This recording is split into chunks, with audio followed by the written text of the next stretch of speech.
Hey everyone, welcome back or welcome to my channel. In this week's video, we are doing the July bullet journal spreads that I have sketched out here. The theme this month is watermelon with like a little hint of summer-ween, if you can see it here. And just a little side note, there are contractors in my house currently, so there might be some banging around in the background, and this may be a lot more time-lapse than normal just because of that, because it'll be easier to do a voiceover later when they're gone compared to, I don't know if you can hear that, all the screwing and whatnot that is happening in my basement currently. So without further ado, let's get into this week's video. So unlike last month, there's lots of line art in this theme, so that's what we're starting with, using my trusty Staedtler 0.8 pen. I'm doing the majority of the line art with that one, and then the only things that I'm using other pens for are my cursive that you can see I just used a brush pen for, just to thicken up those downstrokes.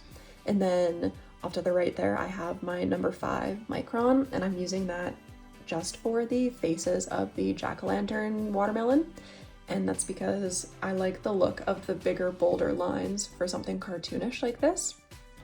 A little detail that I'm not sure if you noticed or not, it's okay if you didn't, is that all of my little like dotted letters, so the I there on the habit tracker, the J from July, are watermelon seeds.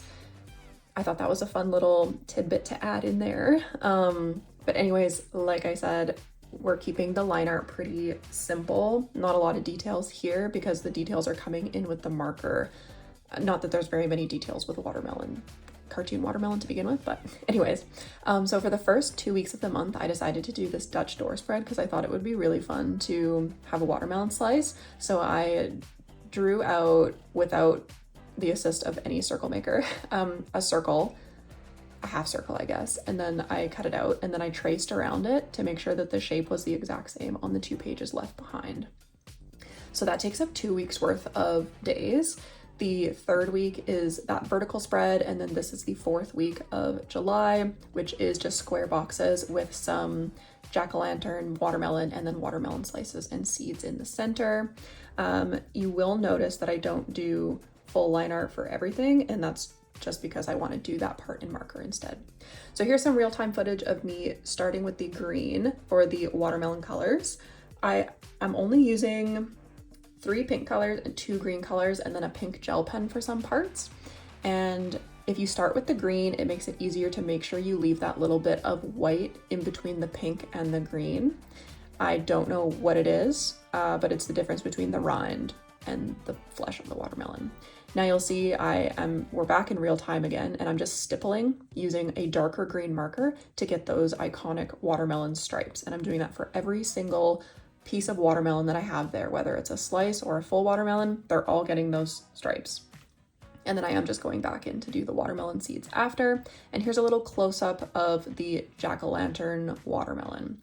So I decided to do almost watermelon calendar, I guess, as if the days of the week are the flesh of the watermelon, and then the days, or the like written out days at the top, are green. I did mess up on the sizing between Sunday and Monday, so oopsie, but whatever. They just kind of look like elongated watermelons now. So I'm just alternating my pink colors, and then I'm writing in with my, I guess I did use my black micron for this part as well, just to make sure that they weren't like too in your face.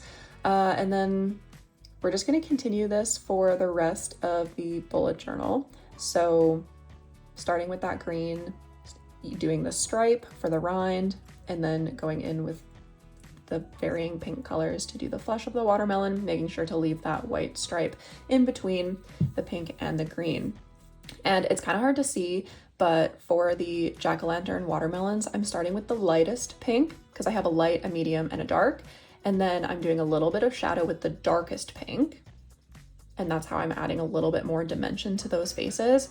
I will link this pin in the description down below, but it was somebody's nail art that they had obviously done for summer, and it was like this watermelon jack-o'-lantern thing, and that's where I got the inspiration for the colors of it and the fact to add in the little faces to the watermelons. I thought that was a fun little addition in there because I love Halloween. Summer-ween even better because I'm not really like a summer person, I'm extremely heat intolerant. So anyways, moving on from that, we are now doing that first Dutch door spread here. So I'm coloring all of the edges of the watermelon green on both sides of the Dutch door.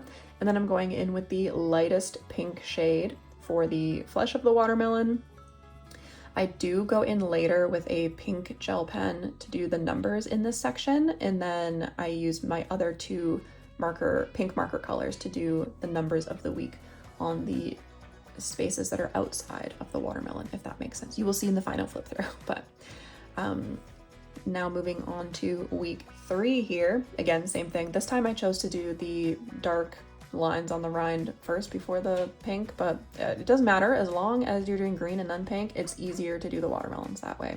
Just alternating, adding those numbers and then the seeds, and you can see that pink gel pen at the bottom again. So now that we're on the final week, you can see why I did not include line art around these boxes, and that's because I wanted to put them in pink, and then I wanted the numbers to be green, so I also did not do those in with the black line art.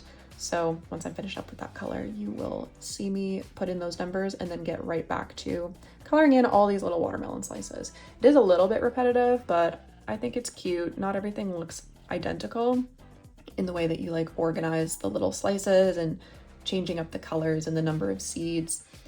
It adds just enough variation to make it visually interesting. And I did color these ones in a really strange order, but like, why is the last thing I do the shading? I don't know, but anyways, that is it. And here is the final flip through of the July bullet journal spreads. I'm really happy with the way that these turned out. I think having the little like jack-o'-lanterns but in the watermelons is a really cute, easy way to add a little bit of summer-ween into the bullet journal spreads. I especially like my little Dutch door here, even though I did put the letters on the wrong side. Whatever. The spread did not turn out nearly as well as I thought it was going to. I think it just needs something a little bit more.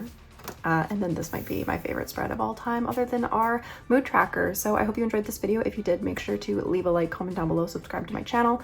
I post new videos on Mondays or Wednesdays or kind of whenever I have time. I hope you have a lovely week, and I will see you all in the next video.